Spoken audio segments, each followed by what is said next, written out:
Hi friends, ഇന്ന് നമ്മൾ ദഹന വ്യവസ്ഥയുമായി ബന്ധപ്പെട്ട് പഠിക്കുന്ന ലെസൺ 9th സ്റ്റാൻഡേർഡ് ഓൾഡ് SCERTയിലെ 3rd ലെസൺ ആണ് ലഘു പോഷകങ്ങൾ കോശങ്ങളിലേക്ക് എന്ന് പറയുന്ന ചാപ്റ്ററാണ് പഠിക്കുന്നത്. ഒരുപാട് ഇമ്പോർട്ടൻ്റ് ആയിട്ടുള്ള ക്വസ്റ്റ്യൻസ് ഒക്കെ ഈ ഒരു ഭാഗത്ത് നിന്ന് PSC നമ്മളോട് ചോദിച്ചിട്ടുള്ളതാണ്, ഇനിയും ചോദിക്കാൻ സാധ്യതയുള്ളതുമാണ്. അപ്പോൾ അതുകൊണ്ട് ഈ ഒരു ചാപ്റ്ററിൽ എന്തൊക്കെ കാര്യങ്ങളാണ് പഠിക്കേണ്ടത് നോക്കാം. നമ്മൾ കഴിഞ്ഞ ചാപ്റ്ററിൽ പഠിച്ചിരുന്നു ലഘു പോഷകങ്ങൾ ചെറുകുടലിൽ വെച്ചിട്ട് രക്തത്തിലേക്കും ലിംഫിലേക്കും ഒക്കെ ആഗിരണം ചെയ്യപ്പെടുന്നുണ്ടെന്നല്ലേ. ജലത്തിൽ ലയിക്കുന്നതായിട്ടുള്ള ലഘു പോഷകങ്ങൾ, അതായത് ഗ്ലൂക്കോസ്, ഫ്രക്ടോസ്, ഗാലക്ടോസ്, അമിനോ ആസിഡുകളൊക്കെ രക്തലോമികളിലേക്ക് ആഗിരണം ചെയ്യപ്പെടുന്നുണ്ട്. അതുപോലെ തന്നെ രക്തത്തിൽ ലയിക്കാത്ത ഏതൊക്കെ കാര്യങ്ങളാണ് രക്തത്തിൽ ലയിക്കാത്ത ഫാറ്റി ആസിഡ്, ഗ്ലിസറോൾ ഇവയൊക്കെ ലാക്റ്റിയലിലേക്കുമാണ് ആഗിരണം ചെയ്യപ്പെടുന്നതെന്നൊക്കെ നമ്മൾ പഠിച്ചു അല്ലേ. ഇനി എങ്ങനെയാണ് ലഘു പോഷകങ്ങൾ രക്തത്തിലൂടെയും ലിംഫിലൂടെയൊക്കെ കോശങ്ങളിലേക്ക് എത്തുന്നത് എന്ന കാര്യമാണ് ഈ ഒരു ചാപ്റ്ററിൽ നമ്മൾ പഠിക്കാനായിട്ട് പോകുന്നത്. ഓക്കെ, അപ്പോൾ ഏറ്റവും ആദ്യം നമുക്ക് ഇവിടെ ഒരു ഇമേജ് തന്നിട്ടുണ്ട്. എന്താ ഇത്? രക്തഘടകങ്ങളാണ് തന്നിരിക്കുന്നത്. രക്തഘടകങ്ങൾ. രക്തത്തിൽ പ്ലാസ്മയും രക്തകോശങ്ങളും ഉണ്ട് അല്ലേ. രക്തത്തിൽ പ്ലാസ്മയും ഉണ്ട്, രക്തകോശങ്ങളും ഉണ്ട്. എന്നാൽ ഒറ്റ നോട്ടത്തിൽ അവയെ വേർതിരിച്ചറിയാനായിട്ട് നമുക്ക് സാധിക്കില്ല. അപ്പോൾ അവയെ വേർതിരിച്ചറിയാൻ വേണ്ടിയിട്ട് ഇവിടെ ഒരു പരീക്ഷണമാണ് പറയുന്നത്. എന്താണ് പരീക്ഷണം? ഒരു ടെസ്റ്റ് ട്യൂബിലെ രക്തത്തിൽ രക്തം കട്ട പിടിക്കുന്നത് തടയുന്ന EDTA. എന്താണ് ഈ EDTA? Ethylene diamine tetra acetic acid. Ethylene diamine tetra acetic ആസിഡാണ് EDTA. അപ്പോൾ ഒരു ടെസ്റ്റ് ട്യൂബിൽ എന്തെടുക്കുക, കുറച്ച് രക്തം എടുക്കുക. ആ രക്തത്തിലേക്ക് രക്തം കട്ട പിടിക്കുന്നത് തടയുന്ന EDTA ചേർക്കുക. ഓക്കെ, ജലത്തിൻ്റെ കാഠിന്യം അളക്കാനൊക്കെ ഉപയോഗിക്കുന്നതാണ് EDTA എന്ന് പറയുന്നത്. അപ്പോൾ EDTA എന്ന് പറയുന്ന ഈ ഒരു രാസവസ്തു ചേർത്ത് കുറച്ച് സമയം വെച്ച് കഴിയുമ്പോൾ നമ്മുടെ ഈ ചിത്രത്തിൽ കാണിച്ചിരിക്കുന്നത് പോലെ തന്നെ രക്തകോശങ്ങളെയും ദ്രാവക ഭാഗത്തെയും ഒക്കെ വേർതിരിച്ച് കാണാനായിട്ട് നമുക്ക് സാധിക്കും. മനസ്സിലായോ? എന്ത് ചെയ്യാണ്? രക്തകോശങ്ങൾ താഴെ അടിയാണ് അല്ലേ, മുകളിൽ പ്ലാസ്മയും ഫോം ചെയ്തിട്ടുണ്ട്. അപ്പോൾ ഇവിടെ എന്താണ്? രക്തകോശങ്ങൾ. രക്തത്തിൽ 45% എന്താണ്? രക്തകോശങ്ങളാണ്. രക്തത്തിൽ 45% രക്തകോശങ്ങളും ബാക്കിയുള്ള 55% എന്ന് പറയുന്നത് പ്ലാസ്മയുമാണ്. ഓക്കെ, അപ്പോൾ EDTA എത്തിലൈൻ ഡയമൈൻ ടെട്രാസെറ്റിക് ആസിഡ് ആണ് എന്നുള്ളത് ഓർത്ത് വയ്ക്കുക. രക്തം കട്ട പിടിക്കുന്ന തടയുന്ന ഒരു രാസവസ്തുവാണിത്. അപ്പോൾ രക്തത്തിൽ എന്തൊക്കെയുണ്ട് നമ്മൾ മനസ്സിലാക്കി. പ്ലാസ്മയുണ്ട്, രക്തകോശങ്ങളുണ്ട് എന്നൊക്കെ തെളിയിക്കാൻ വേണ്ടി നടത്തിയ ഒരു പരീക്ഷണമായിരുന്നു ഇത്. ഓക്കെ, ഇനിയും പ്ലാസ്മയെക്കുറിച്ച് കൂടുതലായിട്ട് ഈ ഭാഗത്ത് പറയുന്നുണ്ട്, നമുക്ക് നോക്കാം. രക്തകോശങ്ങൾ വിവിധ ധർമ്മങ്ങൾ നിർവഹിക്കുന്നുണ്ടെങ്കിലും ലഘുപോഷകങ്ങളുടെ സംവഹനത്തിൽ മുഖ്യ പങ്ക് വഹിക്കുന്നത് പ്ലാസ്മയാണ്. കേട്ടല്ലോ, രക്തകോശങ്ങൾ വിവിധ ധർമ്മങ്ങൾ നിർവഹിക്കുന്നുണ്ട് എങ്കിൽ കൂടിയിട്ടും ലഘുപോഷകങ്ങളുടെ സംവഹനത്തിൽ മുഖ്യ പങ്ക് വഹിക്കുന്നത് ആരാണ്? പ്ലാസ്മയാണ്. അപ്പോൾ രക്തത്തിൽ 55% വരുന്ന ഇളം മഞ്ഞ നിറത്തിലുള്ള ദ്രാവകമാണ് പ്ലാസ്മ എന്ന് പറയുന്നത്. അപ്പോൾ രക്തകോശങ്ങൾ പ്ലാസ്മയിലാണ് കാണപ്പെടുന്നത്. രക്തകോശങ്ങൾ കാണപ്പെടുന്നത് പ്ലാസ്മയിലാണ്. ലഘുപോഷകങ്ങളുടെ സംവഹനത്തിൽ മുഖ്യ പങ്ക് വഹിക്കുന്നത് പ്ലാസ്മയാണ്. രക്തത്തിൻ്റെ 55% എന്താണ്? പ്ലാസ്മയാണ്. ഇളം മഞ്ഞ നിറമാണ് പ്ലാസ്മയ്ക്ക്. രക്തകോശങ്ങൾ കാണപ്പെടുന്നത് പ്ലാസ്മയിലാണ്. ഇത്രയും കാര്യങ്ങൾ ഓർക്കുക. ഇനി എന്താ പറയുന്നത്? ദഹനഫലമായിട്ടുണ്ടാകുന്ന ഗ്ലൂക്കോസ്, അമിനോ ആസിഡുകൾ, ഫാറ്റി ആസിഡുകൾ, ഗ്ലിസറോളുകൾ തുടങ്ങിയ ലഘുഘടകങ്ങൾ കോശത്തിലെത്തുന്നത് പ്ലാസ്മയിലൂടെയാണ്. നമ്മൾ പറഞ്ഞില്ലേ ഈ കാര്യങ്ങളൊക്കെ എന്ത് ചെയ്യുന്നുണ്ട്? രക്തത്തിലേക്ക് ആഗിരണം ചെയ്യപ്പെടുന്നുണ്ടെന്ന് പറഞ്ഞു. അപ്പോൾ രക്തത്തിലേക്ക് ആഗിരണം ചെയ്യപ്പെട്ടതിന് ശേഷം ഇവ കോശങ്ങളിലേക്ക് എത്തുന്നത് ഈ രക്തത്തിലെ പ്ലാസ്മയിലൂടെയാണ്. ഇനിതേ പ്ലാസ്മയിൽ എന്തൊക്കെയുണ്ട്? ജലമുണ്ട് അല്ലേ. പ്ലാസ്മയിൽ ജലമുണ്ട്, പ്രോട്ടീനുകളുണ്ട്, മറ്റ് ഘടകങ്ങളുണ്ട്. അപ്പോൾ ജലം എന്ന് പറയുമ്പോൾ പ്ലാസ്മയിൽ ഏറ്റവും കൂടുതലുള്ളത് ജലമാണ്. 90-92% വരെ എന്താണ്? ജലമാണുള്ളത്. കൂടാതെ പ്രോട്ടീൻ എന്ന് പറയുമ്പോൾ 7 to 8%. അപ്പോൾ പ്ലാസ്മയിലുള്ള പ്രോട്ടീനുകൾ ഏതൊക്കെയാണ്? 3 ഇമ്പോർട്ടൻ്റ് ആയിട്ടുള്ള പ്രോട്ടീനുകളുടെ കാര്യമാണ് പറയുന്നത്. Albumin, globulin, fibrinogen. Albumin, globulin, fibrinogen. ഈ 3 പ്രോട്ടീനുകളും ഇമ്പോർട്ടൻ്റ് ആണ്, PSC ചോദിച്ചിട്ടുള്ളതാണ് കേട്ടോ. അപ്പോൾ ഏറ്റവും ആദ്യം നമുക്ക് ആൽബുമിൻ നോക്കാം. ആൽബുമിൻ എന്ന് പറയുമ്പോൾ രക്തസമ്മർദ്ദം ക്രമീകരിക്കാൻ വേണ്ടിയിട്ടുള്ള പ്ലാസ്മ പ്രോട്ടീൻ ആണ് ഏത്? ആൽബുമിൻ. രക്തസമ്മർദ്ദം ക്രമീകരിക്കുന്ന പ്ലാസ്മ പ്രോട്ടീൻ ഏത്? ആൽബുമിൻ. ചോദിച്ചിട്ടുള്ളതാണ് കേട്ടോ. ഇനി രോഗപ്രതിരോധത്തിന് സഹായിക്കുന്ന പ്ലാസ്മ പ്രോട്ടീൻ ഏത്? ഗ്ലോബുലിൻ. രോഗപ്രതിരോധത്തിന് സഹായിക്കുന്നത് ഗ്ലോബുലിനാണ്. ഇനി രക്തം കട്ട പിടിക്കുന്നതിൽ പ്രധാന പങ്ക് വഹിക്കുന്ന പ്ലാസ്മ പ്രോട്ടീനാണ് ഫൈബ്രിനോജൻ. ഇത് 3 ചോദിച്ചിട്ടുണ്ട്. അപ്പോൾ 3 പ്ലാസ്മ പ്രോട്ടീനുകളെ കുറിച്ചാണ് നമ്മൾ പഠിച്ചത്. ഏതൊക്കെയാണ്? Albumin, globulin, fibrinogen. ആൽബുമിൻ എന്ന് പറയുമ്പോൾ രക്തസമ്മർദ്ദം ക്രമീകരിക്കുന്നു. ആൽബുമിൻ രക്തസമ്മർദ്ദം ക്രമീകരിക്കുന്നു. ഗ്ലോബുലിൻ എന്താ ചെയ്യുന്നത്?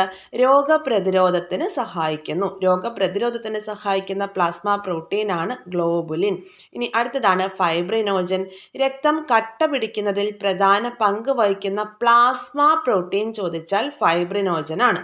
ഓക്കെ, രക്തം കട്ട പിടിക്കുന്നതിൽ പ്രധാന പങ്ക് വഹിക്കുന്ന വൈറ്റമിൻ ഏതാണ്? അത് വൈറ്റമിൻ കെ ആണ്. രക്തം കട്ട പിടിക്കുന്നതിൽ പ്രധാന പങ്ക് വഹിക്കുന്ന ലോഹം ഏതാണ്? കാൽസ്യം ആണ്. അതുപോലെ തന്നെ രക്തകോശമാണ് ചോദിക്കുന്നതെങ്കിൽ പ്ലേറ്റ്ലെറ്റുമാണ്. മനസ്സിലായോ? അപ്പോൾ 3-4 കാര്യങ്ങളാണ് നമ്മൾ പറഞ്ഞത്. രക്തം കട്ട പിടിക്കുന്നതിൽ പ്രധാന പങ്ക് വഹിക്കുന്ന പ്ലാസ്മ പ്രോട്ടീൻ ഫൈബ്രിനോജൻ, ലോഹമാണെങ്കിൽ കാൽസ്യം, രക്തകോശമാണെങ്കിൽ പ്ലേറ്റ്ലെറ്റ്, വൈറ്റമിൻ ആണെങ്കിൽ വൈറ്റമിൻ കെ. അത് ഇത്രയും കാര്യങ്ങൾ ഓർത്ത് വെച്ചേക്കുക. ഇനി ഈ പ്ലാസ്മയിലുള്ള മറ്റ് ഘടകങ്ങൾ ഏതൊക്കെയാണ്?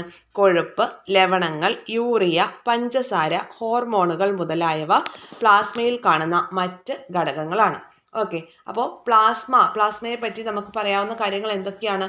പ്ലാസ്മയിൽ ഏറ്റവും കൂടുതലുള്ളത് ജലമാണ് അല്ലേ? 92% വരെയും പ്ലാസ്മയിൽ എന്ത് കാണുന്നു? ജലം കാണുന്നുണ്ട്.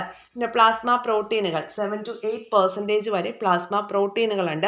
ഏതൊക്കെയാണ്? Albumin, globulin, fibrinogen. ആൽബുമിൻ എന്ന് പറയുമ്പോൾ എന്താണ്? രക്തസമ്മർദ്ദം ക്രമീകരിക്കുന്നു. ഗ്ലോബുലിൻ രോഗപ്രതിരോധത്തിന് സഹായിക്കുമ്പോൾ ഫൈബ്രിനോജൻ രക്തം കട്ട പിടിക്കുന്നതിൽ പ്രധാന പങ്ക് വഹിക്കുന്നു. ക്ലിയർ ആയല്ലോ? ഇനി അടുത്തൊരു ഭാഗത്തോട്ട് നമുക്ക് വരാം. ഇവിടെ ഹൃദയത്തെക്കുറിച്ചാണ് ഇനി അടുത്തൊരു ഭാഗത്ത് നമുക്ക് പഠിക്കാനായിട്ടുള്ളത്. ഹൃദയം നോക്കിക്കോളൂ. ഹൃദയം, മനുഷ്യഹൃദയം ഒരു പമ്പ് പോലെ നിരന്തരം പ്രവർത്തിക്കുന്നത് കൊണ്ടാണ് രക്തം രക്തക്കുഴലുകളിലൂടെ നാനാഭാഗത്തേക്കും തുടർച്ചയായി ഒഴുകുന്നത്. ഔരസാശയത്തിൻ്റെ മാറലിന് പിറകിലായി 2 ശ്വാസകോശങ്ങളുടെയും നടുവിൽ ഇടതുവശത്തിലേക്ക് അല്പം ചരിഞ്ഞാണ് ഹൃദയം സ്ഥിതി ചെയ്യുന്നത്. മനുഷ്യഹൃദയം ഒരു പമ്പ് പോലെ നിരന്തരം പ്രവർത്തിക്കുന്നത് കൊണ്ടാണ് എന്ത് ചെയ്യുന്നത്?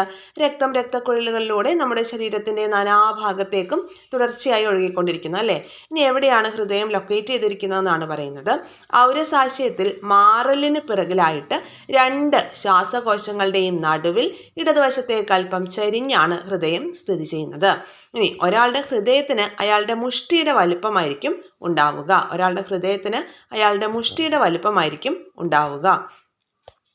ഹൃദയത്തെ ആവരണം ചെയ്ത് കാണുന്ന ഇരട്ട സ്തരമാണ് പെരികാർഡിയം. ഹൃദയത്തെ ആവരണം ചെയ്ത് കാണുന്ന ഇരട്ട സ്തരം ഏത്? പെരികാർഡിയം. ഇരട്ട സ്തരമാണ് എന്നുള്ള കാര്യം പ്രത്യേകം ഓർത്ത് വെച്ചേക്കണം. ഹൃദയത്തെ ആവരണം ചെയ്ത് കാണുന്ന ഇരട്ട സ്തരമാണ് പെരികാർഡിയം. ഈ സ്തരങ്ങൾക്കിടയിൽ ഒരു ഫ്ലൂയിഡ് ഉണ്ട്. ആ ഫ്ലൂയിഡിന്റെ പേരാണ് എന്ത്? പെരികാർഡിയൽ ഫ്ലൂയിഡ്, പെരികാർഡിയൽ ദ്രവം. എന്തിനു വേണ്ടിയിട്ടാണ്? ഹൃദയമിടിക്കുമ്പോൾ സ്തരങ്ങൾക്കിടയിൽ ഉണ്ടായേക്കാവുന്ന ഘർഷണം കുറയ്ക്കുന്നതിന് പെരികാർഡിയൽ ദ്രവം സഹായിക്കുന്നു. അപ്പോൾ ഹൃദയമിടിക്കുമ്പോൾ സ്തരങ്ങൾക്കിടയിൽ ഉണ്ടാകുന്ന ഘർഷണം കുറയ്ക്കാൻ വേണ്ടിയിട്ടാണ് പെരികാർഡിയൽ ദ്രവം സഹായിക്കുന്നത്. അപ്പോൾ ഒരാളുടെ ഹൃദയം എന്ന് പറയുമ്പോൾ ഏകദേശം 300 ഗ്രാമൊക്കെ വെയിറ്റ് ആണ് വരാറ്. അവരുടെ മുഷ്ടിയുടെ വലിപ്പമാണ്. ഒരു വ്യക്തിയുടെ മുഷ്ടിയുടെ വലിപ്പം എത്രത്തോളം ഉണ്ടോ അതായിരിക്കും അദ്ദേഹത്തിൻ്റെ ഹൃദയത്തിൻ്റെ വലിപ്പം. ഹൃദയത്തെ ആവരണം ചെയ്യപ്പെട്ട് കാണുന്ന ഇരട്ട സ്തരത്തിൻ്റെ പേരെന്താണ്? പെരികാർഡിയം എന്നാണ്. അപ്പോൾ ഈ ഇരട്ട സ്തരമാണ് പെരികാർഡിയം എന്ന് പറഞ്ഞു. ഈ സ്തരങ്ങൾക്കിടയിൽ പെരികാർഡിയൽ ദ്രവമുണ്ട്. എന്തിനു വേണ്ടിയിട്ടാണ്? ഹൃദയം ഇടിക്കുമ്പോൾ സ്തരങ്ങൾക്കിടയിൽ ഉണ്ടായേക്കാവുന്ന ഘർഷണം കുറയ്ക്കാൻ വേണ്ടിയിട്ടാണ് പെരികാർഡിയൽ ദ്രവം ഹെൽപ്പ് ചെയ്യുന്നത്. ഇനി മനുഷ്യൻ്റെ ഹൃദയത്തിൻ്റെ ഒരു പിക്ചറാണ് തന്നിരിക്കുന്നത്. ഓക്കെ, ഹൃദയത്തിൻ്റെ നെടുകെയുള്ള ഛേദം. നമുക്കറിയാലോ മനുഷ്യ ഹൃദയത്തിന് 4 അറകളാണ് ഉള്ളത് അല്ലേ? ഏതൊക്കെയാണ്? വലത് ഏട്രിയം, പിന്നെ വലത് വെൻട്രിക്കിൾ. ആദ്യ ഈ ഭാഗങ്ങളൊക്കെ ഒന്ന് പരിചയപ്പെടാം. വലത് ഏട്രിയം, വലത് വെൻട്രിക്കിൾ, അതുപോലെ ഇടത് ഏട്രിയം, ഇടത് വെൻട്രിക്കിൾ. ഇതാണ് മനുഷ്യ ഹൃദയത്തിൻ്റെ 4 അറകൾ എന്ന് പറയുന്നത്. ഏതൊക്കെയാണ്? വലത് ഏട്രിയം, വലത് വെൻട്രിക്കിൾ. ഓക്കെ, വലത് ഏട്രിയം എന്ന് പറയുന്നത് ഈ ഒരു ഭാഗം. ഇനി വലത് വെൻട്രിക്കിൾ എന്ന് പറയുന്നത് ഈ ഒരു ഭാഗം. ഇനി അടുത്തത് ഇടത് ഏട്രിയം, ഈ മുകളിൽ കാണുന്നതും ഇടത് വെൻട്രിക്കിൾ ഈ താഴെ കാണുന്നതും. അങ്ങനെ മനുഷ്യ ഹൃദയത്തിന് 4 അറകളാണുള്ളത് അല്ലേ? 1, 2, 3, 4. വലത് ഏട്രിയം, വലത് വെൻട്രിക്കിൾ, ഇടത് ഏട്രിയം, ഇടത് വെൻട്രിക്കിൾ. ഇത്രയും മനസ്സിലായല്ലോ. മഹാസിരകൾ വഴി രക്തം ശരീരത്തിൻ്റെ വിവിധ ഭാഗങ്ങളിൽ നിന്ന് വലത് ഏട്രിയത്തിലേക്ക് എത്തും. ഓക്കെ, രക്തം ശരീരത്തിൻ്റെ വിവിധ ഭാഗങ്ങളിൽ നിന്ന് നമ്മുടെ ഹൃദയത്തിൻ്റെ വലത് ഏട്രിയത്തിലേക്ക് വരികയാണ്.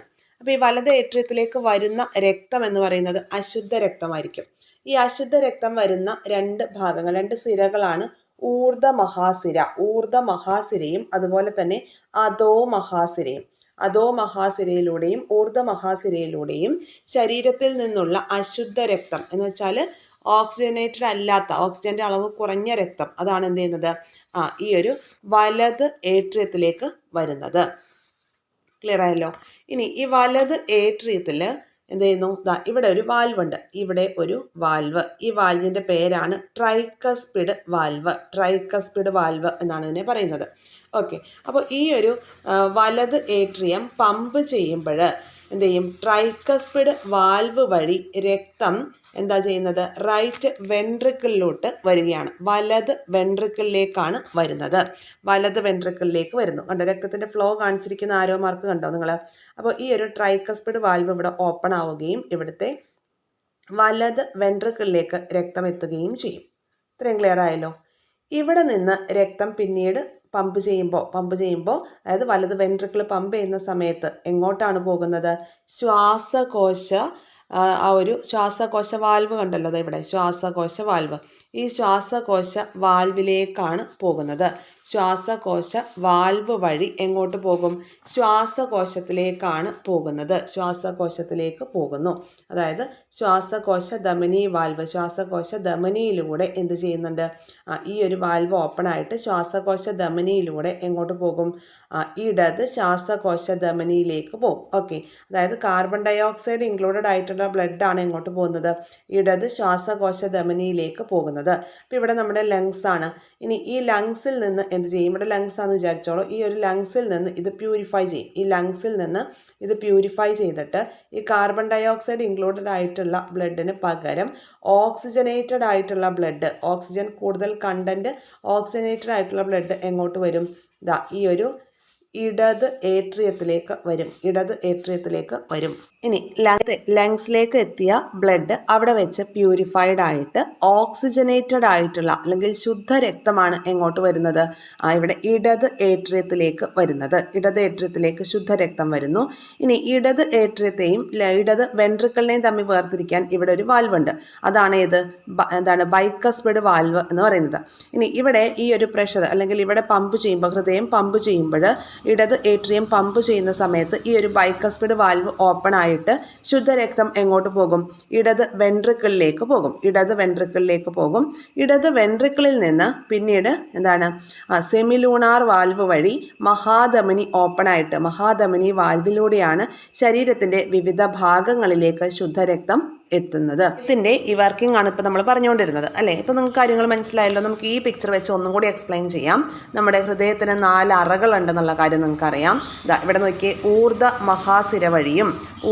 മഹാസിര വഴിയും അതുപോലെ അധോ മഹാസിര വഴിയും എന്ത് ചെയ്യും, ഈ ഒരു കുഴൽ ഇങ്ങോട്ടുണ്ട് കേട്ടോ, അതിൻ്റെ ബാക്കിൽ കൂടെ ഇങ്ങോട്ടുണ്ട്. എന്നിട്ട് ഈ ഒരു ഭാഗത്തേക്ക്, അതായത് വലത് ഏട്രിയത്തിലേക്ക് അശുദ്ധ രക്തം വരും അല്ലേ. പിന്നെ നമ്മൾ പറഞ്ഞു ഇവിടെ ഒരു വാൽവ് ഉണ്ട്. ഏത് വാൽവാണ്, ട്രൈക്കസ്പിഡ് വാൽവ്. ഇവിടെ ഹാർട്ട് പമ്പ് ചെയ്യുമ്പം ഈ നമ്മുടെ ട്രൈക്കസ്പിഡ് വാൽവ് ഓപ്പൺ ആയിട്ട് കാർബൺ ഡൈ ഓക്സൈഡ് ഉള്ള അല്ലെങ്കിൽ ഇമ്പ്യൂർ ആയിട്ടുള്ള ബ്ലഡ് എങ്ങോട്ടെത്തും, വലത് വെൻട്രിക്കിളിലേക്ക് എത്തും. വലത് വെൻട്രിക്കിൾ എന്ന് പറയുമ്പോൾ ഈ ഒരു ഭാഗം വലത് വെൻട്രിക്കിളിലേക്ക് എത്തും. എന്നിട്ട് അവിടെ നിന്ന് ഈ ശ്വാസകോശ ധമനിയുടെ ഇവിടെ 2 വാൽവ് കണ്ടല്ലോ. ഈ വാൽവ് ഓപ്പൺ ആയിട്ട് ഇതുവഴി എങ്ങോട്ട് പോകുന്നുണ്ട്, ഇതുവഴി കണ്ടോ, ഇടത് ശ്വാസകോശ ധമനിയിലേക്കാണ് പോകുന്നത്. അവിടെ നിന്ന് ലങ്സിലൂടെ പാസ് ചെയ്ത് പോകുമ്പോൾ ഓക്സിജനേറ്റഡ് ആയിട്ടുള്ള ബ്ലഡായി മാറുന്നു. എന്നിട്ട് ആ ഓക്സിജനേറ്റഡ് ആയിട്ടുള്ള ബ്ലഡ് പിന്നീട് എങ്ങോട്ടാണ് വരുന്നത്, ഇവിടെ ഇടത് ഏട്രിയത്തിലേക്ക് വരും. ശുദ്ധരക്തം ഇടത് ഏട്രിയത്തിലേക്ക് വരും. എന്നിട്ടോ ഈ ഇടത് ഏട്രിയം പിന്നീട് പമ്പ് ചെയ്യുന്ന സമയത്ത് ഇവിടുത്തെ ബൈക്കസ്പിഡ് വാൽവ് ഓപ്പൺ ആയിട്ട് ഇടത് വെൻട്രിക്കിളിലേക്ക് ശുദ്ധരക്തം വരികയും അവിടെ നിന്ന് മഹാധമനി വാൽവ് വഴി ശരീരത്തിൻ്റെ വിവിധ ഭാഗങ്ങളിലേക്ക് പോവുകയാണ് ചെയ്യുന്നത്. മഹാധമനി വാൽവ് ഓപ്പൺ ആകുന്നു. എന്നിട്ട് എന്ത് ചെയ്യും, മഹാധമനി വഴി, റെഡ് കളറിൽ കാണിച്ചിരിക്കുന്ന പ്യോർ ബ്ലഡ് ആണ്, മഹാധമനി വഴി ശരീരത്തിൻ്റെ വിവിധ ഭാഗങ്ങളിലേക്ക് ഓക്സിജനേറ്റഡ് ആയിട്ടുള്ള ബ്ലഡ് എത്തുകയും ചെയ്യും. അപ്പോൾ ക്ലിയർ ആയല്ലോ നമുക്ക്.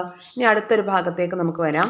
ഈ ഭാഗത്ത് പഠിച്ചത് എന്തൊക്കെയാണ്? ഹൃദയത്തിന്റെ അറകളെ കുറിച്ച് പഠിച്ചു. 4 അറകളുണ്ടെന്ന് പറഞ്ഞു. ഹൃദയത്തിലേക്ക് രക്തം കൊണ്ടുവരുന്ന രക്തക്കുഴലുകൾ പഠിച്ചു. അവ വന്നു ചേരുന്ന അറകൾ പഠിച്ചു അല്ലെ. ഹൃദയത്തിൽ നിന്ന് രക്തം കൊണ്ടുപോകുന്ന കുഴലുകൾ ഏതൊക്കെയാണ്, അവ പുറപ്പെടുന്ന അറകൾ ഏതൊക്കെയാണ് എന്നൊക്കെ നമ്മൾ പഠിച്ചു. ഇനി അടുത്തത് വാൽവുകളുടെ സ്ഥാനം പറഞ്ഞു അല്ലെ. ട്രൈകസ്പിഡ് വാൽവ്, ബൈകസ്പിഡ് വാൽവ്, അതുപോലെ സെമിലൂണാർ വാൽവുകളെ കുറിച്ച് പറഞ്ഞു. ശ്വാസകോശ ധമനി വാൽവിനെ കുറിച്ച് പറഞ്ഞു. മഹാധമനി വാൽവിനെ കുറിച്ചും പറഞ്ഞു. അതായത് രക്തം ശരീരത്തിന്റെ വിവിധ ഭാഗങ്ങളിൽ എത്തിക്കുന്നതിൽ ഹൃദയത്തോടൊപ്പം രക്തക്കുഴലുകൾക്കും വലിയ പങ്കുണ്ട്. അത് മനസ്സിലാക്കി വെക്കുക. ഹൃദയത്തിൽ നിന്ന് ആരംഭിക്കുന്ന വലിയ ധമനികൾ ചെറുധമനികളായും ചെറിയ ധമനികൾ ലോമികകളായിട്ടും മാറുന്നു. തുടർന്ന് ഈ ലോമികകൾ ചേർന്ന് ചെറുസിരകൾ ചേർന്ന് വലിയ സിരകളും രൂപപ്പെട്ട് ഹൃദയത്തിൽ അവസാനിക്കുന്നു. 3 തരത്തിലുള്ള രക്തക്കുഴലുകളാണ് നമുക്ക് ഉള്ളത്. ഒന്നുകൂടെ നോക്കാം. ഹൃദയത്തിൽ നിന്ന് ആരംഭിക്കുന്ന വലിയ ധമനികൾ ചെറുധമനികളായിട്ടും ചെറുധമനികൾ ലോമികകളായി മാറിയിട്ടാണ് നമ്മുടെ ശരീരത്തിന്റെ ഡിഫറെന്റ് പാർട്സിലേക്ക് ബ്ലഡ് എത്തുന്നത്.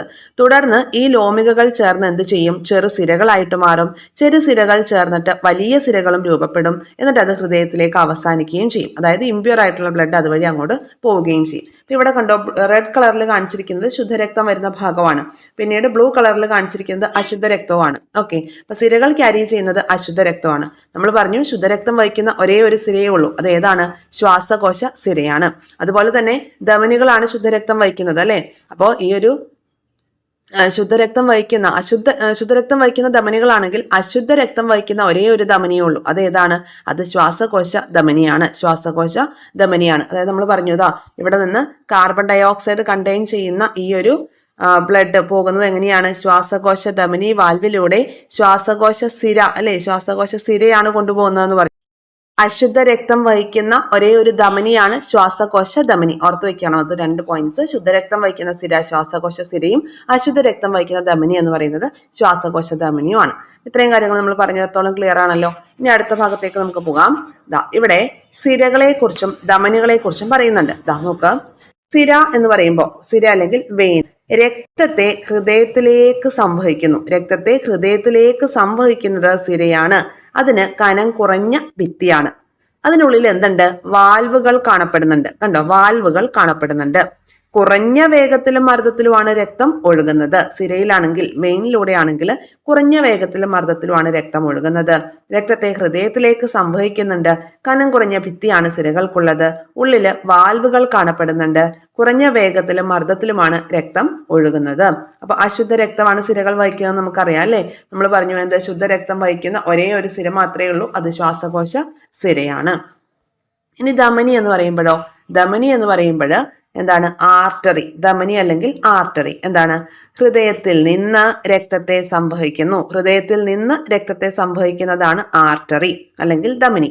ഇലാസ്റ്റികതയുള്ളതും കനം കൂടിയതുമായ ഭിത്തിയാണ്. എന്തുകൊണ്ടായി കനം കൂടിയ ഭിത്തി? ഹാർട്ട് പമ്പ് ചെയ്യുമ്പോഴാണ് ആ ശുദ്ധരക്തം പുറത്തേക്ക് വരുന്നത് അല്ലെ, ധമനികളിലൂടെ. അപ്പൊ എന്താണ്? ആ പമ്പിങ്ങിന്റെ പ്രഷർ കാരണം നല്ല ഫോഴ്സിലായിരിക്കും ബ്ലഡ് വരിക. അപ്പൊ ആ ഒരു ഫോഴ്സ് കാരണമാണ്, ആ ഫോഴ്സ് ഒക്കുപ്പൈ ചെയ്യാനായിട്ട് നമ്മുടെ ഈ ഒരു ധമനിക്ക് കഴിയണം. അതിനു വേണ്ടിയിട്ടാണ് എന്ത് ചെയ്യുന്നത്? ഇലാസ്റ്റികതയും കനം കൂടിയതുമായിട്ടുള്ള ഭിത്തി ധമനികൾക്ക് ഉള്ളത്. ഉയർന്ന വേഗത്തിലും മർദ്ദത്തിലുമാണ് രക്തം ഒഴുകുന്നത്. എന്ത് ചെയ്യുന്നത്? രക്തം ഒഴുകുന്നത്. അപ്പോൾ ഹൃദയത്തിൽ നിന്ന് രക്തത്തെ കൊണ്ടുവരിക എന്ന് പറയുമ്പോൾ എന്ത് രക്തമാണത്? ശുദ്ധരക്തമാണ്, ഓക്സിജനേറ്റഡ് ബ്ലഡ് ആണ് അല്ലെ. ഇനി അടുത്തത് ലോമികകളെ കുറിച്ചാണ് പഠിക്കുന്നത്. ലോമിക എന്ന് പറയുമ്പോൾ എന്താണ്? ധമനികളെയും സിരകളെയും തമ്മിൽ ബന്ധിപ്പിക്കുന്നു അല്ലെ. ധമനികളെയും സിരകളെയും തമ്മിൽ ബന്ധിപ്പിക്കുന്ന നേർത്ത കുഴലുകളാണ്. ഇവിടെ ഇമേജസിൽ നമ്മൾ കണ്ടുല്ലോ, ഈ ഒരു ഭാഗം നമ്മൾ കണ്ടല്ലോ. ധമനികളെയും സിരകളെയും തമ്മിൽ ബന്ധിപ്പിക്കുന്ന നേർത്ത കുഴലുകളാണ് ലോമികകൾ. കണ്ടല്ലോ.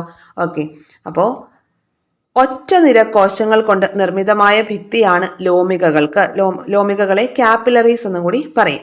ഭിത്തിയിൽ അതിസൂക്ഷ്മമായിട്ടുള്ള സുഷിരങ്ങളുണ്ട്. ഇതിന്റെ ഈ ലോമികകളുടെ ഭിത്തിയിൽ അതിസൂക്ഷ്മമായിട്ടുള്ള സുഷിരങ്ങളുണ്ട്. എന്തിനാണ് ഈ സുഷിരങ്ങൾ എന്നൊക്കെ നമ്മൾ വരുമ്പോൾ പറയും, അടുത്ത ഭാഗത്ത് പറയുന്നുണ്ട്. വാൽവുകൾ കാണപ്പെടുന്നില്ല. വാൽവുകൾ കാണപ്പെടുന്നില്ല. വാൽവുകൾ കാണപ്പെടുന്നത് എവിടെയാണ്? സിരകളിലാണ് വാൽവുകൾ കാണപ്പെടുന്നത്. സിരകളിൽ വാൽവുകൾ കാണപ്പെടുന്നുണ്ട്. എന്നാൽ ലോമികകളിൽ എന്ത് കാണുന്നില്ല? വാൽവുകൾ കാണപ്പെടുന്നില്ല എന്ന കാര്യം ഓർത്തു വെക്കുക. പിന്നെ കുറഞ്ഞ വേഗത്തിലും മർദ്ദത്തിലുമാണ് രക്തം ഒഴുകുന്നത്. ഉയർന്ന മർദ്ദത്തിലും വേഗത്തിലും ഒഴുകുന്നത് എവിടെയാണ്? ധമനികളിലാണ്. എന്നാൽ ലോമികകളിൽ കുറഞ്ഞ വേഗത്തിലും മർദ്ദത്തിലുമാണ് ഒഴുകുന്നത്. അതുപോലെ തന്നെ സിരകളിലും കുറഞ്ഞ വേഗത്തിലും മർദ്ദത്തിലുമാണ് എന്ത് ചെയ്യുന്നത്? രക്തം ഒഴുകുന്നത്. അപ്പൊ അത് ഇമ്പോർട്ടന്റ് ആണ്, പഠിച്ചു വയ്ക്കണം. ഇനി അടുത്തത് ഇവിടെ ഒരു ബോക്സ് തന്നിട്ടുണ്ട്, നോക്കാം. കൃത്രിമ പേസ് മേക്കർ. കൃത്രിമ പേസ് മേക്കർ എന്ന് പറഞ്ഞൊരു ബോക്സ് തന്നിട്ടുണ്ട്. എന്താണ്? ഹൃദയസ്പന്ദനം ക്രമമായി നടക്കണമെങ്കിൽ പേസ് മേക്കർ ശരിയായി പ്രവർത്തിക്കേണ്ടതുണ്ട്, അല്ലെങ്കിൽ ഹൃദയമിടിപ്പ് ക്രമരഹിതമാകും. പരിഹരിച്ചില്ലെങ്കിൽ ജീവൻ തന്നെ അപകടത്തിലാകാം. എന്നാൽ ഇന്നത് പ്രശ്നമല്ല. ശസ്ത്രക്രിയയിലൂടെ കൃത്രിമ പേസ് മേക്കർ ത്വക്കിനടിയിൽ ഉറപ്പിക്കുവാൻ വൈദ്യശാസ്ത്രത്തിന് കഴിയും. കൃത്രിമ പേസ് മേക്കറിന് 2 ഭാഗങ്ങളാണ് ഉള്ളത്. ആദ്യത്തേത് പൾസ് ജനറേറ്റർ. അതിൽ നിന്നുള്ള വൈദ്യുത സിഗ്നലുകളെ ഹൃദയത്തിൽ എത്തിക്കുവാനുള്ള സംവിധാനമാണ് രണ്ടാമത്തേത്. Wilson great batch. ആളുടെ പേരെന്താണ്? വിൽസൺ ഗ്രേറ്റ് ബാച്ച് എന്ന അമേരിക്കൻ ഇലക്ട്രിക്കൽ എഞ്ചിനീയർ ആണ് ഈ ഉപകരണത്തിന്റെ കണ്ടെത്തലിന് പിന്നിൽ പ്രവർത്തിച്ചത്. 1960-കളിൽ മുതൽ കൃത്രിമ പേസ് മേക്കർ ശസ്ത്രക്രിയ നടന്നു വരുന്നുണ്ട്. അപ്പോൾ ഓർത്തു വെച്ചേക്കുക, വിൽസൺ ഗ്രേറ്റ് ബാച്ച് എന്ന അമേരിക്കൻ ഇലക്ട്രിക്കൽ എഞ്ചിനീയർ ആണ് കൃത്രിമ പേസ് മേക്കർ കണ്ടെത്തിയതിന് പിന്നിൽ പ്രവർത്തിച്ച വ്യക്തി. ഹൃദയം നിരന്തരം താളാത്മകമായി മിടിച്ചുകൊണ്ടിരിക്കുന്നു. ഹൃദയത്തിന്റെ സങ്കോച വികാസങ്ങൾക്ക് തുടക്കം കുറിക്കുന്നതും സ്പന്ദന നിരക്ക് നിയന്ത്രിക്കുന്നതും സൈനോ ഏട്രിയൽ നോഡാണ്. അതാണ് നമ്മൾ SA നോഡ് എന്ന് പഠിച്ചത്. SA node, സൈനോ atrial node. ഈ സൈനോ ഏട്രിയൽ നോഡ് എവിടെയാണ്? ഇത് വലത് ഏട്രിയത്തിന്റെ ഭിത്തിയിലാണ് സ്ഥിതി ചെയ്യുന്നത്. വലത് ഏട്രിയത്തിന്റെ ഭിത്തിയിലാണ് എന്ത് ചെയ്യുന്നത്? SA നോഡ് സ്ഥിതി ചെയ്യുന്നത്. ഇതാണ് നമ്മുടെ ഹൃദയമെങ്കിൽ എന്താണ്? വലത് ഏട്രിയം. ഇതല്ലേ വലത് ഏട്രിയം? ഈ വലത് ഏട്രിയത്തിന്റെ ഭിത്തിയിലാണ് എന്ത് ചെയ്യുന്നത്? SA നോഡ് സ്ഥിതി ചെയ്യുന്നത്. ഓക്കെ, ഒരു വൈദ്യുത സെൽ പോലെ പ്രവർത്തിക്കുന്നത് കൊണ്ട് ഈ ഭാഗം പേസ് മേക്കർ എന്ന് അറിയപ്പെടുന്നു. അപ്പൊ പേസ് മേക്കർ ഏതാണ്? സൈനോ ഏട്രിയൽ നോഡാണ്. SA നോഡിനെയാണ് എന്ത് പറയുന്നത്? പേസ് മേക്കർ എന്ന് പറയുന്നത്. ഓക്കെ, SA നോഡാണ് പേസ് മേക്കർ എന്ന് അറിയപ്പെടുന്നത്. എന്തുകൊണ്ടാണ്? ഒരു വൈദ്യുത സെൽ പോലെ പ്രവർത്തിക്കുന്നത് കൊണ്ട് സൈനോ ഏട്രിയൽ നോഡ് പേസ് മേക്കർ എന്ന് അറിയപ്പെടുന്നു. സൈനോ ഏട്രിയൽ നോഡിനെയാണ് പേസ് മേക്കർ എന്ന് അറിയപ്പെടുന്നത്. ഓക്കെ,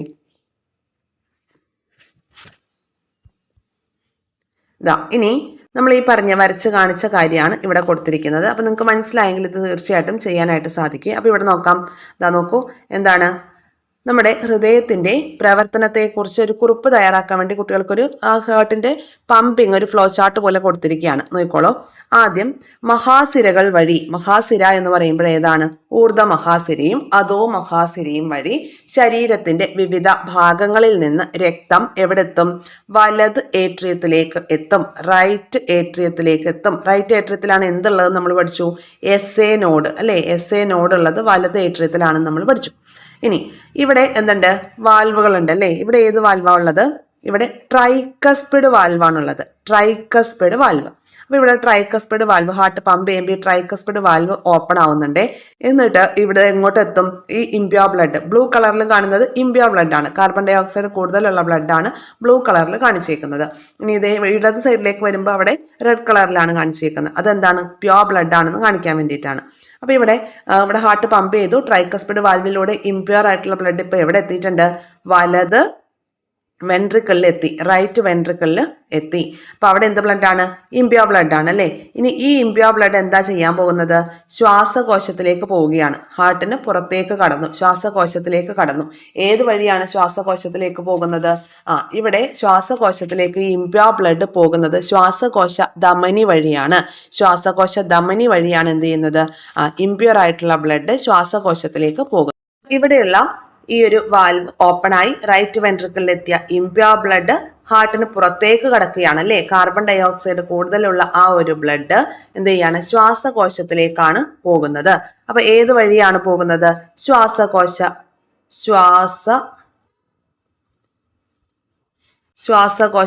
ധമനി. ശ്വാസകോശ ധമനി വഴിയാണ് അത് പോകുന്നത്. ഓക്കെ, ശ്വാസകോശ ധമനി വഴി പോകുന്നു, അങ്ങനെ ലങ്സിലേക്ക് എത്തുന്നു.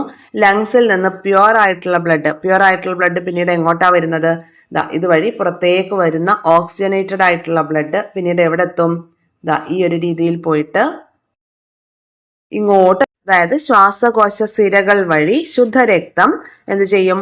ഹൃദയത്തിലേക്ക് എത്തുകയാണ്. ശ്വാസകോശത്തിൽ നിന്നുള്ള ശുദ്ധരക്തം ശ്വാസകോശ സിരകൾ വഴി ഇടത് ഏട്രിയത്തിലേക്ക് എത്തുന്നു.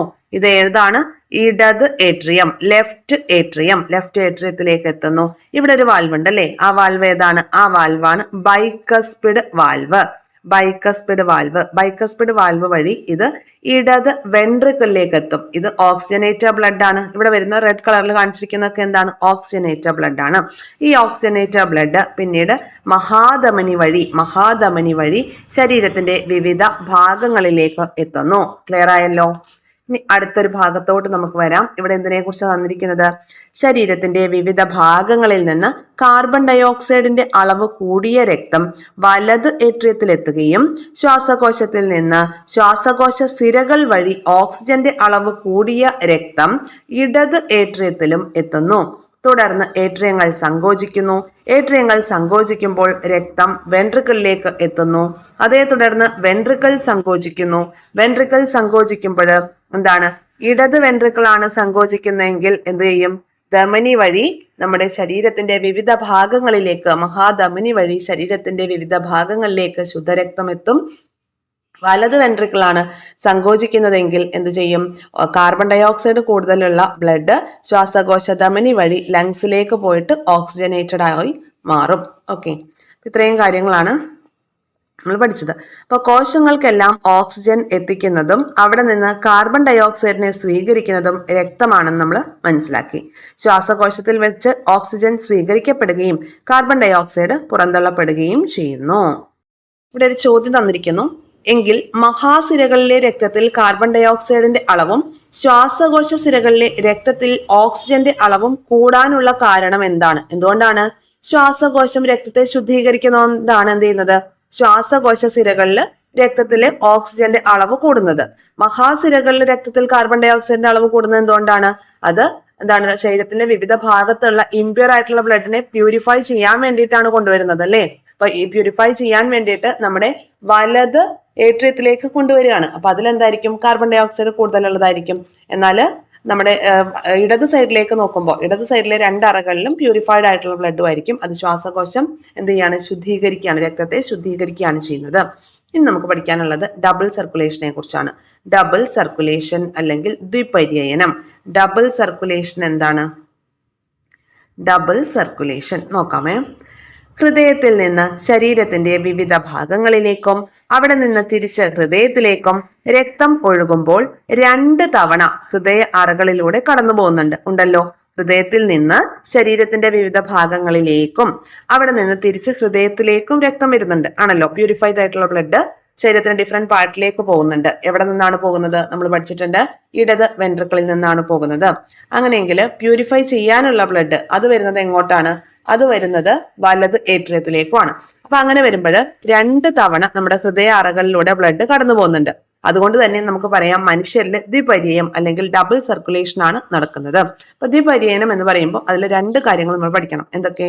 സിസ്റ്റമിക് പര്യനവും അതുപോലെ തന്നെ പൾമണറി പര്യനവും. സിസ്റ്റമിക് പര്യനവും അതുപോലെ പൾമണറിക് പര്യനവും നമ്മൾ പഠിക്കണം. അപ്പൊ നോക്കാം. സിസ്റ്റമിക് പര്യനം എന്ന് പറയുമ്പോൾ എന്താണ്? ഇടത് വെൻട്രിക്കിളിൽ തുടങ്ങി വലത് ഏട്രിയത്തിൽ അവസാനിക്കുന്നു. അപ്പൊ നമുക്ക് ഒന്നുകൂടി ഹൃദയം ഒന്ന് വരയ്ക്കാം ഇവിടെ. ഓക്കെ, ഇതാണ് ഹൃദയം എന്ന് വിചാരിക്കുക. ഇങ്ങനെയാണ് ഹൃദയം എന്ന് വിചാരിക്കുക കേട്ടോ. അപ്പൊ ഇവിടെ എന്താണ്? ലെഫ്റ്റ് ഏട്രിയം, ഇത് റൈറ്റ് ഏട്രിയം, ഇത് റൈറ്റ് വെൻട്രിക്കിൾ, ഇത് ലെഫ്റ്റ് വെൻട്രിക്കിൾ. നമ്മൾ പറഞ്ഞാൽ എന്താണ്? സിസ്റ്റമിക് പര്യനം എന്ന് പറയുമ്പോൾ ഇടത് വെൻട്രിക്കിൾ, ലെഫ്റ്റ് വെൻട്രിക്കിളിൽ തുടങ്ങി വലത് ഏട്രിയത്തിൽ അവസാനിക്കുന്നു. അവസാനിക്കുന്നതാണ് ഏത്? സിസ്റ്റമിക് പര്യനം എന്ന് പറഞ്ഞാൽ ഇതേ ഈ ഒരു ലെഫ്റ്റ് വെൻട്രിക്കിളിൽ നിന്ന് ശുദ്ധരക്തം ശരീരത്തിന്റെ വിവിധ ഭാഗങ്ങളിലേക്ക് പോകും. അവിടെ നിന്ന് കാർബൺ ഡൈ ഓക്സൈഡ് അടങ്ങിയിട്ടുള്ള ബ്ലഡ് എന്ത് ചെയ്യും? ഊർധ്വ മഹാസിര വഴിയും അധോ മഹാസിര വഴിയും നമ്മുടെ റൈറ്റ് ഓറിക്കിളിലേക്ക് എത്തും. ആ കാര്യങ്ങളെ ഉൾപ്പെടുത്തിയിട്ടാണ് എന്ത് പറയുന്നത്? സിസ്റ്റമിക് പര്യനം എന്ന് പറയുന്നത്. ക്ലിയർ ആയോ? ഇനി അടുത്ത പറയുന്നതിനെ കുറിച്ചാണ് നോക്കാം. വലത് വെൻട്രിക്കിൾ. ഇതല്ലേ വലത് വെൻട്രിക്കിൾ. ഈ വലത് വെൻട്രിക്കിളിൽ തുടങ്ങി ഇടത് ഏട്രിയത്തിൽ അവസാനിക്കുന്നത് എന്ന് പറയുമ്പോൾ ഇത് ഇങ്ങനെ. അതെന്തായാലും നമ്മൾ പഠിച്ചത് ഇവിടെ ഈ ഒരു റൈറ്റ് വെൻട്രിക്കിളിൽ ഇംപ്യൂർ ആയിട്ടുള്ള ബ്ലഡാണ്, കാർബൺ ഡൈ ഓക്സൈഡ് ഉള്ള ബ്ലഡാണ്. അത് എങ്ങോട്ട് പോകും? ഹൃദയത്തിന്റെ പുറത്തേക്ക് കടന്ന് ലങ്സിൽ വെച്ച് പ്യൂരിഫൈ ചെയ്തിട്ട് ഓക്സിജനേറ്റഡ് ആയിട്ടുള്ള ബ്ലഡ് എവിടെ എത്തും? ലെഫ്റ്റ് ഓറിക്കിളിലെത്തും. നമ്മൾ പഠിച്ചതാണ്, ലെഫ്റ്റ് ഏട്രിയത്തിലെത്തും. ഓക്കെ, ലെഫ്റ്റ് ഏട്രിയത്തിലെത്തും. ഈ ലെഫ്റ്റ് ഏട്രിയത്തിലേക്ക് വരുന്ന ഇത്രയും ഭാഗം റൈറ്റ് വെൻട്രിക്കിളിൽ തുടങ്ങി ലെഫ്റ്റ് ഏട്രിയം വരെ കവർ ചെയ്യുന്ന ആ ഒരു പര്യനം, അതിനെയാണ് എന്ത് പറയുന്നത്? പൾമണറി പര്യനം എന്ന് പറയുന്നത്. അതായത് മനുഷ്യരിൽ ദ്വിപര്യനമാണ് നടക്കുന്നത്. ദ്വിപര്യനത്തിൽ ഉൾപ്പെട്ടിരിക്കുന്ന ഹൃദയ അറകളും രക്തക്കുഴലുകളും ഒക്കെ കൂട്ടിച്ചേർത്ത് നമുക്കിവിടെ ഒരു ഫ്ലോ ചാർട്ട് റെഡിയാക്കാനാണ്. അപ്പൊ നമ്മൾ ഈ പറഞ്ഞ കാര്യമാണ് ഇവിടെ ഈ ഒരു ഫ്ലോ ചാർട്ട് കംപ്ലീറ്റ് ചെയ്യാനായിട്ട് പറഞ്ഞിരിക്കുന്നത്. അപ്പൊ അതൊന്ന് കംപ്ലീറ്റ് ചെയ്യുക. സിസ്റ്റമിക് പര്യനവും പൾമണറി പര്യനവും ഒന്നുകൂടി നോക്കാം. സിസ്റ്റമിക് പര്യനം എന്ന് പറയുമ്പോൾ ഇടത് വെൻട്രിക്കിളിൽ തുടങ്ങി വലത് ഏട്രിയത്തിലാണ് അവസാനിക്കുന്നു. അതുപോലെ തന്നെ വലത് വെൻട്രിക്കിളിൽ തുടങ്ങിയിട്ട് ഇടത് ഏട്രിയത്തിൽ അവസാനിക്കുന്നതിനെ പൾമണറി പര്യനം എന്നാണ് പറയുന്നത്. അപ്പൊ ഇത് രണ്ടും നോക്കിയിട്ട് നമ്മുടെ ഈ ഫ്ലോ ചാർട്ട് കംപ്ലീറ്റ് ചെയ്യാം. ഇനി അടുത്തത് ലഘു പോഷകങ്ങൾ ഹൃദയത്തിലേക്ക് എന്ന് പറഞ്ഞൊരു ഭാഗമുണ്ട്. ചെറുകുടലിൽ വെച്ച് രക്തത്തിലേക്ക് ആഗിരണം ചെയ്യപ്പെടുന്ന പോഷക ഘടകങ്ങൾ എങ്ങനെയാണ് ഹൃദയത്തിൽ എത്തിച്ചേരുന്നത്? എങ്ങനെയാണ് നമ്മുടെ ഈ ബ്ലഡ് എന്ത് ചെയ്യുന്നുണ്ട്? ഹൃദയത്തിലൂടെ കയറി ഇറങ്ങിയാണ് പോകുന്നത് അല്ലേ? അപ്പൊ ഈ രക്തത്തിൽ ലയിച്ചു ചേർന്നിട്ടുള്ള ഗ്ലൂക്കോസ്, ഫ്രക്ടോസ്, അമിനോ ആസിഡ് അതെല്ലാം എന്ത് ചെയ്യുന്നുണ്ട്? ഇങ്ങനെയുള്ള ലഘു പോഷകങ്ങളെല്ലാം ഹൃദയത്തിലൂടെ പോകുന്നുണ്ട്, കവർ ചെയ്ത് പോകുന്നുണ്ട് അല്ലേ? അടുത്തത് പോർട്ടൽ രക്തപര്യനം എന്ന് പറയുമ്പോൾ ചില സിരകൾ ഹൃദയത്തിലെത്താതെ അവയവങ്ങളിൽ നിന്ന് അവയവങ്ങളിലേക്ക് രക്തം വഹിക്കുന്നുണ്ട്. അത്തരം സിരകളെയാണ് പോർട്ടൽ സിരകൾ എന്ന് പറയുന്നത്. എല്ലാ സിരകളും എന്ത് ചെയ്യുന്നില്ല? ഹൃദയത്തിൽ എത്തുന്നില്ല. അപ്പൊ ചില സിരകൾ ഹൃദയത്തിലെത്താതെ അവയവം ടു അവയവം രക്തം വഹിക്കുന്നുണ്ട്. അതിനെയാണ് എന്ത് പറയുന്നത്? പോർട്ടൽ സിര എന്ന് പറയുന്നത്. അവ ഒരു അവയവത്തിൽ നിന്ന് ലോമികകളായി ആരംഭിച്ച് മറ്റൊരു അവയവത്തിൽ ലോമികകളായി അവസാനിക്കുകയാണ് ചെയ്യുന്നത്. മനസ്സിലായോ?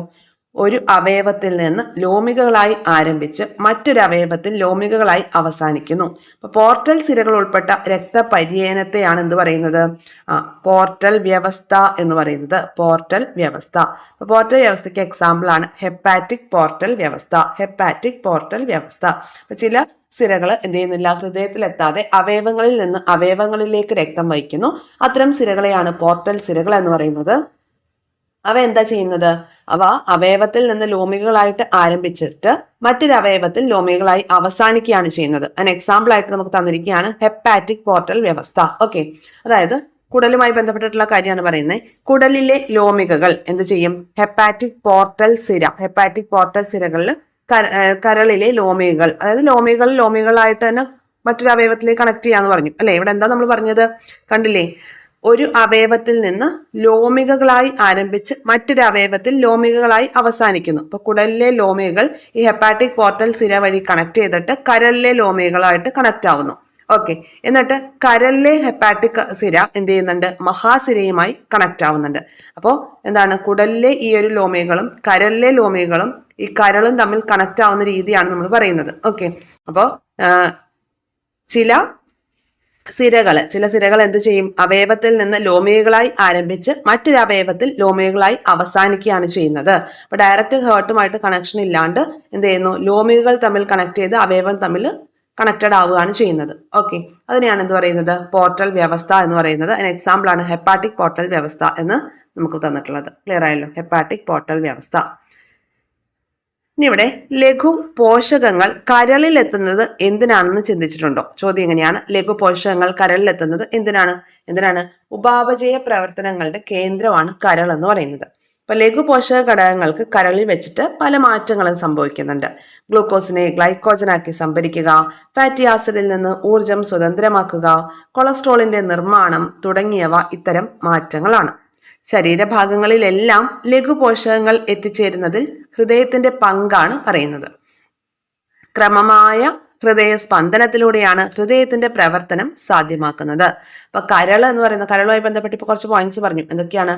ഉപാപചയ പ്രവർത്തനങ്ങളുടെ കേന്ദ്രമാണ് കരൾ. ഉപാപചയ പ്രവർത്തനങ്ങളുടെ കേന്ദ്രമാണ് കരള്. ലഘുപോഷകങ്ങൾ മാറ്റത്തിന് വിധേയമാവുന്നുണ്ട് അല്ലെ. കരളിലെത്തുമ്പോൾ ലഘുപോഷകങ്ങൾ കരളിൽ വെച്ച് കുറച്ച് മാറ്റങ്ങൾക്ക് വിധേയമാവുന്നുണ്ട്. എന്തൊക്കെയാണ്?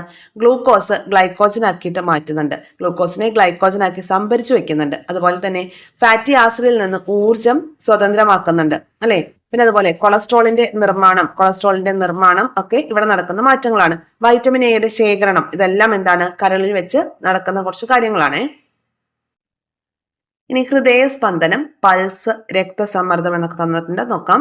ഒരു സിസ്റ്റളിയും ഡയസ്റ്റളിയും ചേർന്നതാണ് ഹൃദയസ്പന്ദനം. ഒരു സിസ്റ്റളിയും ഡയസ്റ്റളിയും ചേർന്നതാണ് ഹൃദയസ്പന്ദനം. അതായത് ഒരു ഹൃദയസ്പന്ദനത്തിന് 0.8 സെക്കൻഡ് ആണ് വേണ്ടി വരിക.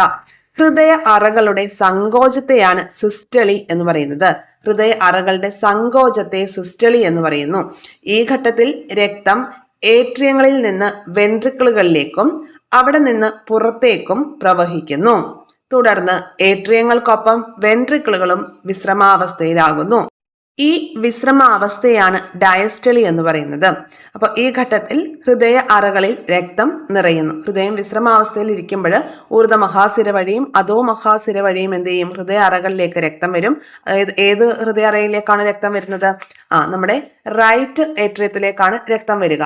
അതുപോലെ തന്നെ ശ്വാസകോശ സിരകളിൽ നിന്ന് ശുദ്ധരക്തം ഇടത് ഏട്രിയത്തിലേക്കും വരും. ക്ലിയർ ആയല്ലോ? അപ്പോൾ ഒന്നുകൂടി, ഒരു സിസ്റ്റളിയും ഡയസ്റ്റളിയും ചേരുന്നതാണ് ഒരു ഹൃദയസ്പന്ദനം എന്ന് പറയുന്നത്. അതിന് ഏകദേശം 0.8 സെക്കൻഡ് ആണ് വേണ്ടത്. ഹൃദയ അറകളുടെ സങ്കോചത്തെയാണ് സിസ്റ്റളി എന്ന് പറയുന്നത്. അപ്പോൾ ഈ ഘട്ടത്തിലാണ് രക്തം എന്ത് ചെയ്യുന്നത്? ഏട്രിയത്തിൽ നിറഞ്ഞിരിക്കുന്ന രക്തം എന്ത് ചെയ്യുന്നത്? വെൻട്രിക്കിളുകളിലേക്ക്, അല്ലെങ്കിൽ ഓറിക്കിളിൽ നിറഞ്ഞിരിക്കുന്ന രക്തം വെൻട്രിക്കിളുകളിലേക്ക് പോകുന്നത് സിസ്റ്റളിയുടെ സമയത്താണ്. അത് കഴിഞ്ഞിട്ട് ഹൃദയം വിശ്രമിക്കും. ആ വിശ്രമിക്കുന്ന സമയത്താണ് എന്ത് ചെയ്യുന്നത്? മഹാസിരകൾ വഴി വലത് ഏട്രിയത്തിലേക്കും ശ്വാസകോശ സിരകൾ വഴി ഇടത് ഏട്രിയത്തിലേക്കും രക്തം വന്ന് ഹൃദയം നിറയുന്നത്. ഹൃദയം 1 മിനിറ്റിൽ 72 തവണ എന്ന ക്രമത്തിൽ സ്പന്ദിക്കുന്നുണ്ട്. ഹൃദയത്തിന്റെ സങ്കോച വികാസങ്ങളുടെ ഫലമായി ഉണ്ടാകുന്ന തരംഗചലനം ധമനഭിത്തികളിൽ ഉടനീളം അനുഭവപ്പെടുന്നതാണ് പൾസ് എന്ന് പറയുന്നത്. ഹൃദയം 1 മിനിറ്റിൽ 72 ടൈംസ് എന്ത് ചെയ്യും? പമ്പ് ചെയ്യും അല്ലെ. ആ ഒരു രീതിയിലാണ് അത് സ്പന്ദിക്കുന്നത്. അപ്പോൾ ഹൃദയത്തിന്റെ സങ്കോച വികാസങ്ങളുടെ ഫലമായിട്ടുണ്ടാകുന്ന തരംഗ ചലനമാണ് ധമനഭിത്തികളിൽ ആകമാനം അനുഭവപ്പെടുന്നതും അതിനെ പൾസ് എന്ന പേരിലാണ് വിളിക്കുന്നത്. അപ്പൊ ഈ പൾസ് എന്ന് പറയുന്നത് ഹൃദയമിടിപ്പിന്റെ നിരക്കിന് തുല്യമായിരിക്കും. ഹൃദയമിടിപ്പിന്റെ നിരക്കിന് തുല്യമായിരിക്കും പൾസ് എന്ന് പറയുന്നത്. ഓരോ തവണയും ഹൃദയം സങ്കോചിക്കുമ്പോൾ ഏകദേശം 70 മില്ലി ലിറ്റർ രക്തം ധമനികളിലേക്ക് പമ്പ് ചെയ്യപ്പെടുന്നുണ്ട്. അപ്പോൾ ഓരോ തവണ ഹൃദയം സങ്കോചിക്കുമ്പോൾ ഏകദേശം 70 മില്ലി ലിറ്റർ 70 ml രക്തം ധമനികളിലേക്ക് പമ്പ് ചെയ്യുന്നുണ്ട്. ഈ അധിക രക്തം ധമനികളിൽ ഏൽപ്പിക്കുന്ന മർദ്ദമാണ് സിസ്റ്റളിക് പ്രഷർ എന്ന് പറയുന്നത്. ഇത് 120 mmHg ആണ്. 120 mmHg ആണ്. ഹൃദയം പൂർണ്ണമായി വികസിക്കുമ്പോൾ അത്ര തന്നെ രക്തം ഹൃദയത്തിലേക്ക് പ്രവേശിക്കുന്നുണ്ട്. ഈ അവസരത്തിൽ ധമനികളിൽ അനുഭവപ്പെടുന്ന കുറഞ്ഞ മർദ്ദമാണ് ഡയസ്റ്റളിക് പ്രഷർ എന്ന് പറയുന്നത്. Diastolic pressure. അപ്പൊ ഡയസ്റ്റളിക് പ്രഷർ എന്ന് പറയുമ്പോൾ അത് എത്രയാണ് വരുന്നത്? ഡയസ്റ്റളി വരുന്നത് 80 mmHg ആണ്. 80 mmHg ആണ് വരുന്നത്. ഈ രണ്ട് മർദ്ദങ്ങളും ചേർന്നതാണ് ഒരാളുടെ രക്തസമ്മർദ്ദം പ്രസ്താവിക്കുന്നത്. ഓക്കെ, ഈ രണ്ട് മർദ്ദങ്ങളും ചേർന്നാണ് ഒരാളുടെ എന്ത് ചെയ്യുന്നത്? രക്തസമ്മർദ്ദം നമ്മൾ പ്രസ്താവിക്കുന്നത്.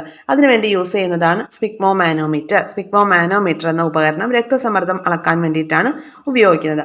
ഇന്നിപ്പോൾ ഡിജിറ്റൽ BP അപ്പാരറ്റസ് ഒക്കെ യൂസ് ചെയ്യുന്നുണ്ട് അല്ലേ. അപ്പോൾ 1 മിനിറ്റിൽ നമ്മൾ പറഞ്ഞു 1 മിനിറ്റിൽ ഏകദേശം 5 ലിറ്റർ രക്തമാണ് 5 ലിറ്റർ രക്തമാണ് ഹൃദയത്തിൽ പമ്പ് ചെയ്യുന്നത്. അപ്പോൾ ഓരോ തവണയും ഹൃദയം സങ്കോചിക്കുമ്പോൾ ഏകദേശം 70 മില്ലി ലിറ്റർ രക്തമാണ് ധമനികളിലേക്ക് പമ്പ് ചെയ്യപ്പെടുന്നതെന്ന് പറഞ്ഞു. അപ്പൊ ഈ അധിക രക്തം ധമനികളിൽ ഏൽപ്പിക്കുന്ന മർദ്ദമാണ് സിസ്റ്റളിക് പ്രഷർ എന്ന് പറഞ്ഞത്. അപ്പൊ ധമനികളിലേക്ക് ബ്ലഡ് വരിക എന്ന് പറയുമ്പോൾ അത് വളരെ ഫോഴ്സിലാണ് വരുന്നത്. അവിടെ പ്രഷർ കൂടുതലാണ്. അങ്ങനെ ഓർത്ത് വയ്ക്കുക. അപ്പൊ 120 mmHg ആണ് അതിന്. പിന്നെ എന്താണ് ഡയസ്റ്റളിക് പ്രഷർ എന്ന് പറയുമ്പോൾ എന്താണ്? ഹൃദയം പൂർണ്ണമായിട്ട് വികസിച്ച് കഴിയുമ്പോൾ ഈ പുറത്തേക്ക് വന്ന അത്രയും രക്തം തന്നെ ഹൃദയത്തിന്റെ ഉള്ളിലേക്ക് വീണ്ടും പ്രവേശിക്കുമല്ലോ. അപ്പോൾ ധമനികളിൽ അനുഭവപ്പെടുന്ന കുറഞ്ഞ പ്രഷറാണ് എന്ത്? ഡയസ്റ്റളിക് പ്രഷർ എന്ന് പറയുന്നത്. അത് 80 mmHg ആണ്. ഓക്കെ, അപ്പോൾ 80 mmHg. അപ്പോൾ ഒരാളുടെ പ്രഷർ നോക്കുമ്പോൾ 120/80 ആണ് എന്ത് നോർമൽ എന്ന് പറയുന്നത്. സിസ്റ്റോളിക് പ്രഷറാണ് ആദ്യം പറയുന്നത്, അത് കഴിഞ്ഞിട്ടാണ് ഡയസ്റ്റോളിക് പ്രഷർ. അപ്പോൾ പ്രഷർ അളക്കാൻ വേണ്ടി യൂസ് ചെയ്യുന്ന ഒരു ഇൻസ്ട്രുമെന്റ്, രക്തസമ്മർദ്ദം പ്രസ്താവിക്കാൻ യൂസ് ചെയ്യുന്നതാണ് എന്ത് സ്പിഗ്മോമാനോമീറ്റർ. ഡിജിറ്റൽ അപ്പാരറ്റസ് ഒക്കെ, ഡിജിറ്റൽ ബി പി അപ്പാരറ്റസ് ഒക്കെ നമ്മളിപ്പോൾ യൂസ് ചെയ്യാറുണ്ട്. അപ്പോൾ ഇത്രയും ക്ലിയർ ആയല്ലോ. ഇനി അടുത്തൊരു ഭാഗത്തോട്ട് വരാം. രക്തസമ്മർദ്ദത്തിലെ വ്യതിയാനത്തെക്കുറിച്ചാണ്. രക്തസമ്മർദ്ദത്തിലെ വ്യതിയാനം ഇപ്പൊ നോക്കാം. അഭിലഷണീയമായ രക്തസമ്മർദ്ദ നിരക്ക് 120/80 mmHg ആണെന്ന് നമ്മൾ മനസ്സിലാക്കി. രക്തസമ്മർദ്ദം ഈ നിരക്കിൽ നിന്ന് കൂടുന്ന അവസ്ഥയെ അധിക രക്തസമ്മർദ്ദം അല്ലെങ്കിൽ അതിരക്തസമ്മർദ്ദം, ഹൈപ്പർ ടെൻഷൻ എന്ന് പറയും. പല കാരണങ്ങൾ കൊണ്ട് ഇത് സംഭവിക്കാം. ഉപ്പിന്റെയും കൊഴുപ്പിന്റെയും അമിത ഉപയോഗം, പുകവലി, വ്യായാമത്തിന്റെ കുറവ് തുടങ്ങിയ അനാരോഗ്യകരമായ ശീലങ്ങളാണ് പലപ്പോഴും അതിരക്തസമ്മർദ്ദത്തിന് കാരണമാകുന്നത്. നിശ്ചിത നിരക്കിൽ നിന്ന് രക്തസമ്മർദ്ദം കുറയുന്ന അവസ്ഥയെ ഹൈപ്പോ ടെൻഷൻ എന്ന് പറയും. അപ്പൊ കുറയുന്നത് ഹൈപ്പോ ടെൻഷൻ, കൂടുന്നത് ഹൈപ്പർ ടെൻഷൻ. ഹൈപ്പോ ടെൻഷനും ഹൈപ്പർ ടെൻഷനും പരിഹരിക്കപ്പെട്ടില്ലെങ്കിൽ അത് എന്താണ് പക്ഷാഘാതത്തിലേക്കോ അല്ലെങ്കിൽ ഹൃദയാഘാതത്തിലേക്കോ നയിച്ചേക്കാം. നമുക്ക് പഠിക്കാനുള്ളത് രക്തത്തിൽ നിന്ന് കോശങ്ങളിലേക്ക് എന്നാണ്. അതായത് പോഷകങ്ങൾ എങ്ങനെയാണ് കോശങ്ങൾക്ക് ലഭ്യമാകുന്നത്. രക്തത്തിലാണ് ഈ പോഷകങ്ങൾ രക്തത്തിലേക്ക് വന്നിട്ടുണ്ട് ഇപ്പോൾ അല്ലേ. ഇനി ആ രക്തത്തിൽ നിന്ന് എങ്ങനെയാണ് ഓരോ സെല്ലുകൾക്കും ഈ ഒരു പോഷകങ്ങളൊക്കെ ലഭിക്കുന്നത് എന്നുള്ള കാര്യമാണ് നമ്മൾ പഠിക്കാനായിട്ട് പോകുന്നത് കേട്ടോ. നോക്കാം. ടിഷ്യൂ ദ്രവത്തിന്റെ രൂപീകരണവും തിരിച്ചൊഴുക്കും, അതാണ് നമുക്ക് ഈ പിക്ചറിൽ തന്നിട്ടുള്ളത്. അപ്പൊ ആദ്യം എന്താണ് ടിഷ്യൂ ദ്രവം എന്ന് നോക്കാം.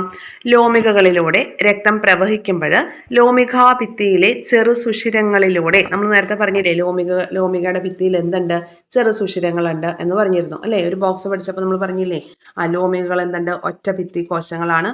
അതുപോലെ തന്നെ ലോമികകൾക്ക് എന്താണ്, അതിൽ ചെറിയ സുഷിരങ്ങളുണ്ട് എന്ന് പറഞ്ഞു. ധമനികളെയും സിരകളെയും തമ്മിൽ ബന്ധിപ്പിക്കുന്ന നേർത്ത കുഴലാണ് ലോമികകൾ അല്ലെങ്കിൽ കാപ്പിലറീസ്. ഒറ്റനിര കോശങ്ങളാണ്. അതിന്റെ ഭിത്തിയിൽ അതിസൂക്ഷ്മമായിട്ടുള്ള സുഷിരങ്ങളുണ്ട്. വാൽവുകൾ കാണപ്പെടുന്നില്ല എന്നൊക്കെ പറഞ്ഞു. അപ്പോൾ ഈ ലോമികകളുടെ ഭിത്തിയിൽ എന്തിനു വേണ്ടിയിട്ടാണ് ഈ ചെറു സുഷിരങ്ങൾ എന്നാണ് പറയുന്നത്. ഈ ചെറു സുഷിരങ്ങളിലൂടെ രക്തത്തിലെ ദ്രാവക ഭാഗം കോശാന്തര സ്ഥലത്തിലേക്ക് ഊറിയിറങ്ങും. കോശാന്തര സ്ഥലത്ത് രൂപപ്പെടുന്ന ഈ ദ്രാവകത്തെയാണ് ടിഷ്യൂ ദ്രവം എന്ന് പറയുന്നത്. മനസ്സിലായോ?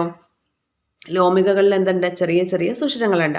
അപ്പോൾ രക്തം ഈ ലോമികകളിലൂടെ ഇങ്ങനെ ചെറിയ പ്രഷർ ഇല്ലല്ലോ, അപ്പോൾ തീരെ കുറഞ്ഞ പ്രഷറിലാണ് എന്ത് ചെയ്യുന്നത്, ലോമികകളിലൂടെ രക്തം ഇങ്ങനെ പൊയ്ക്കൊണ്ടിരിക്കുന്നത്.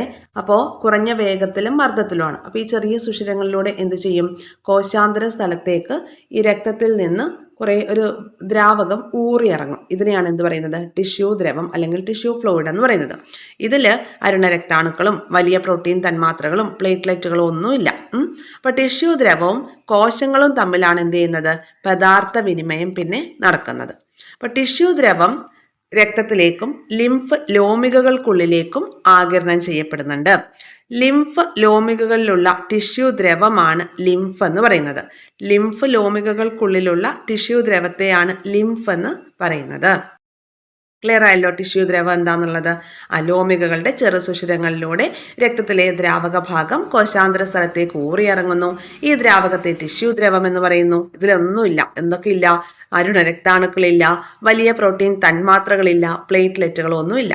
അപ്പോൾ ഈ ടിഷ്യൂ ദ്രവവും കോശങ്ങളും തമ്മിലാണ് പിന്നീട് പദാർത്ഥ വിനിമയം നടക്കുക. അപ്പോൾ ടിഷ്യൂ ദ്രവം രക്തത്തിലേക്കും ലിംഫ് ലോമികകൾക്കുള്ളിലേക്കും ആഗിരണം ചെയ്യപ്പെടുന്നുണ്ട്. അപ്പോൾ ഈ ലിംഫ് ലോമികകൾക്കുള്ളിലേക്ക് ആഗിരണം ചെയ്യപ്പെടുന്ന ടിഷ്യൂ ദ്രവത്തിനെയാണ് ലിംഫ് എന്ന് പറയുന്നത്. ഇനി ശരീരത്തിന്റെ പ്രതിരോധ പുര എന്ന് പറഞ്ഞിട്ട് ഇവിടെ ഒരു ബോക്സ് തന്നിട്ടുണ്ട്. ഇതെന്തിനെ കുറിച്ചാണ് പറയുന്നത്, പ്ലീഹയെ കുറിച്ചാണ് പറയുന്നത്. പ്ലീഹ, നമ്മുടെ പ്ലീഹ, അരുണരക്താണുക്കളുടെ ശവപ്പറമ്പ് എന്നൊക്കെ അറിയപ്പെടുന്ന പ്ലീഹയെ കുറിച്ചാണ് ഈ ഭാഗത്ത് നമ്മൾ പഠിക്കുന്നത്. ഏകദേശം 4 ഇഞ്ച് വലിപ്പം, പർപ്പിൾ നിറം, 200 ഗ്രാമോളം തൂക്കം, ഉദരാശയത്തിന്റെ മുകൾ ഭാഗത്ത് ആമാശയത്തിന്റെ ഇടത് ഭാഗത്താണ് സ്ഥാനം. പ്രതിരോധ വ്യവസ്ഥയിലെ ഏറ്റവും വലിയ അവയവം, പേര് സ്പ്ലീൻ. പ്ലീഹ എന്ന മലയാളം. വിവിധ ധർമ്മങ്ങൾ നിർവഹിക്കുന്നുണ്ടെങ്കിലും പ്രതിരോധ പ്രവർത്തനമാണ് പ്ലീഹയുടെ മുഖ്യ ദൗത്യം. പ്രതിരോധ പ്രവർത്തനം. സ്പ്ലീനിൽ അല്ലെങ്കിൽ പ്ലീഹയിൽ 2 തരം കലകളാണ് അടങ്ങിയിരിക്കുന്നത്.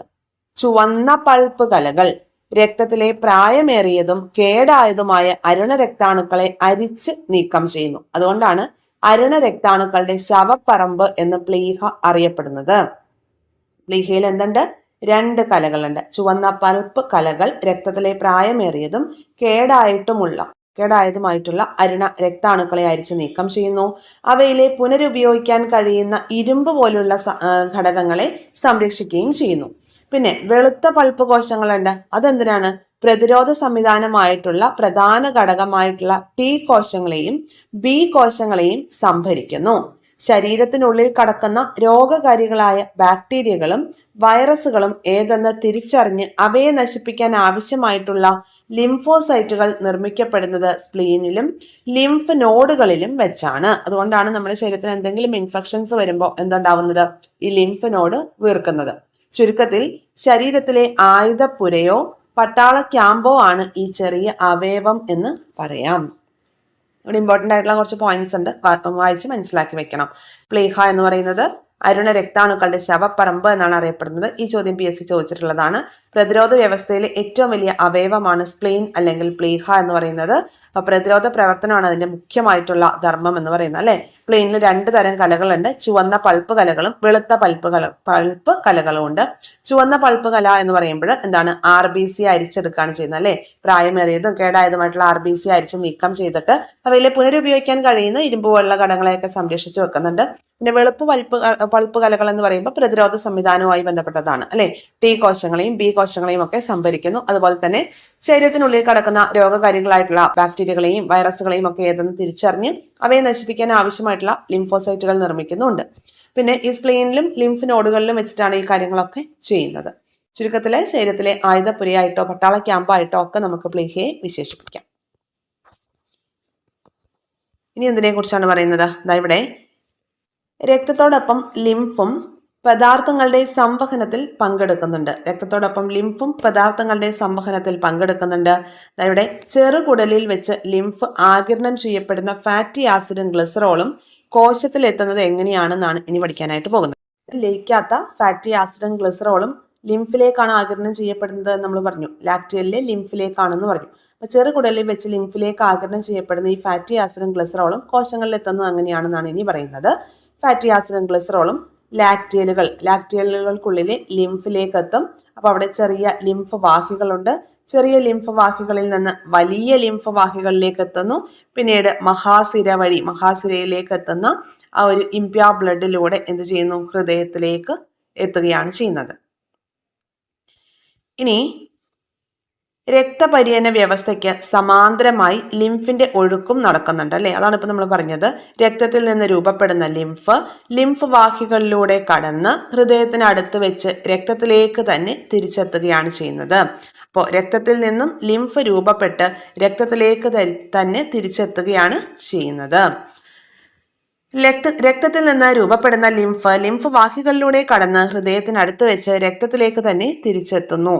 ലിംഫിനോടൊപ്പം ലിംഫ് ലോമികളും ലിംഫ് വാഹികളും ലിംഫ് നോഡുകളും സ്പ്ലീനും ചേരുന്നതാണ് ലിംഫ് വ്യവസ്ഥ. ലിംഫ് വ്യവസ്ഥയിൽ എന്തൊക്കെയുണ്ട്? ലിംഫിനോടൊപ്പം ലിംഫ് ലോമികള്, ലിംഫ് വാഹികള്, ലിംഫ് നോഡുകള്, സ്പ്ലീനുകള് എന്നിവയൊക്കെ ചേരുന്നതാണ് ലിംഫ് വ്യവസ്ഥ. സ്പ്ലീനും ലിംഫ് നോഡുകളും രോഗാണുക്കളെ പ്രതിരോധിക്കുന്നതിൽ പ്രധാന പങ്ക് വഹിക്കുന്നുണ്ട്. ഇനി ഇവിടെ ഹൃദയം മാറ്റിവെക്കലും കൃത്രിമ ഹൃദയവും എന്താണ് ഇവിടെ പറയുന്നത്? അവയവദാനവും അവയവം മാറ്റിവെക്കലും ഇന്നൊരു വാർത്തയല്ല. BC 200 തന്നെ ഇന്ത്യയിൽ ത്വക്കിന്റെ ഭാഗങ്ങൾ മാറ്റിവെച്ചതിന് രേഖകളുണ്ട്. 1946 നായയിൽ ഹൃദയം മാറ്റിവെച്ചുകൊണ്ട് ഹൃദയം മാറ്റിവെക്കൽ ശസ്ത്രക്രിയയ്ക്ക് തുടക്കം കുറിച്ചത് റഷ്യൻ ഡോക്ടറായ ഡെമിക്കോവ്.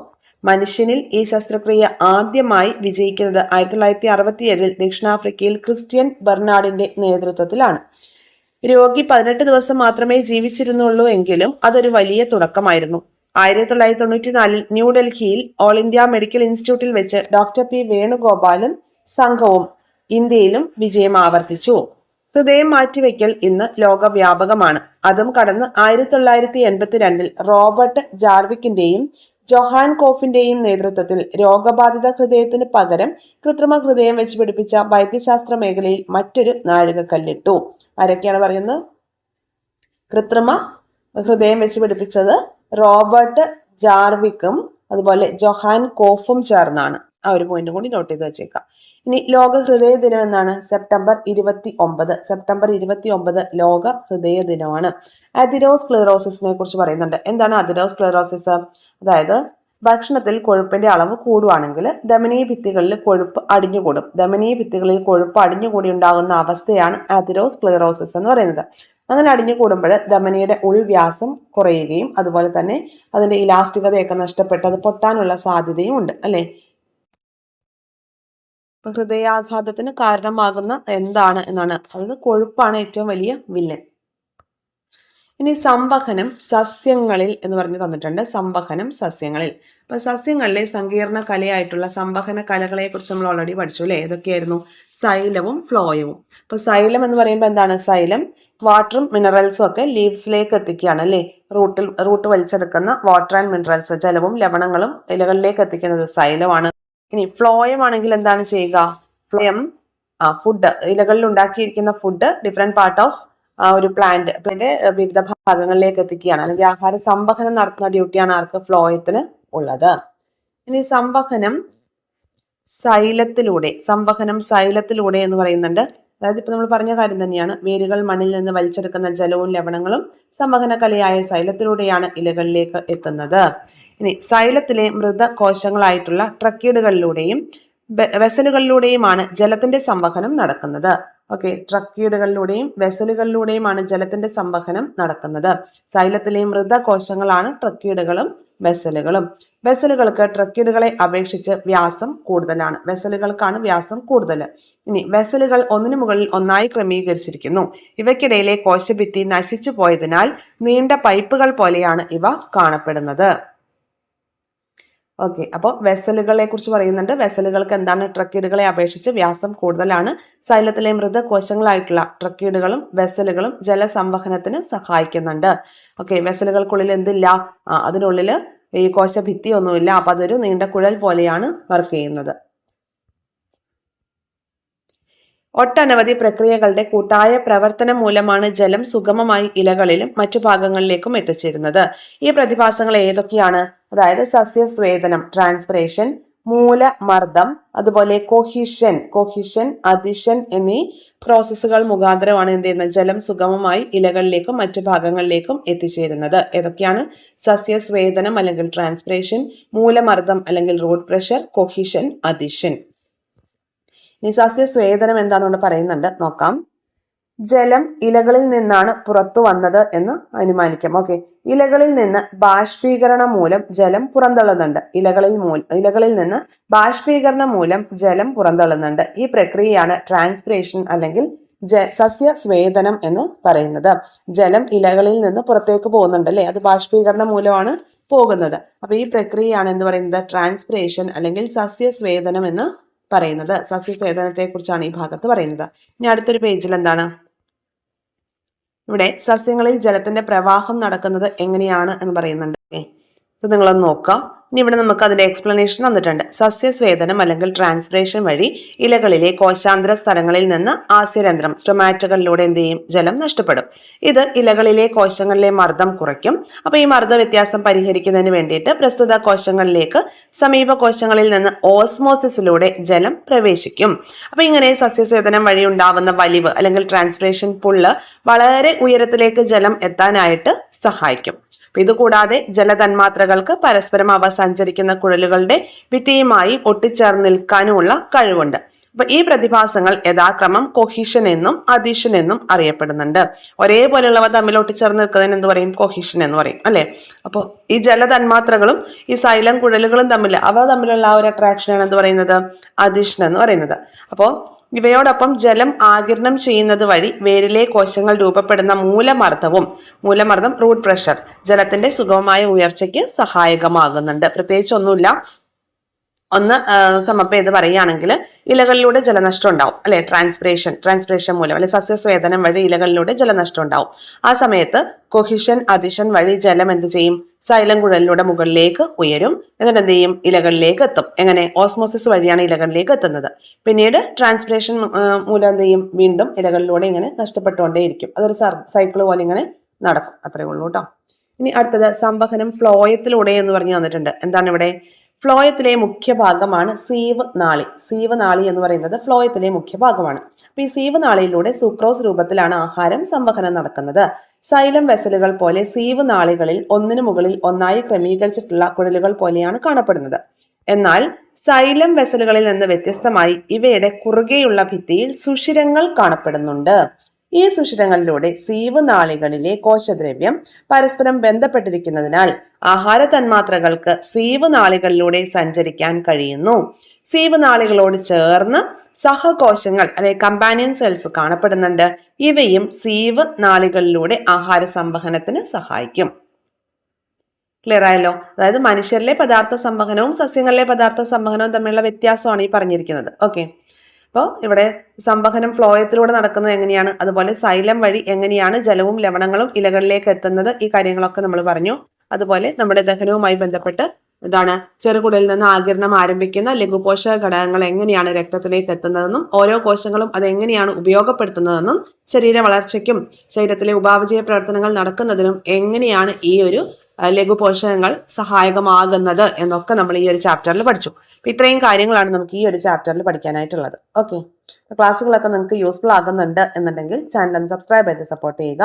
അതുപോലെ ഷെയർ ചെയ്ത് ഫ്രണ്ട് സർക്കിളിലേക്ക് കൂടി എത്തിക്കുക.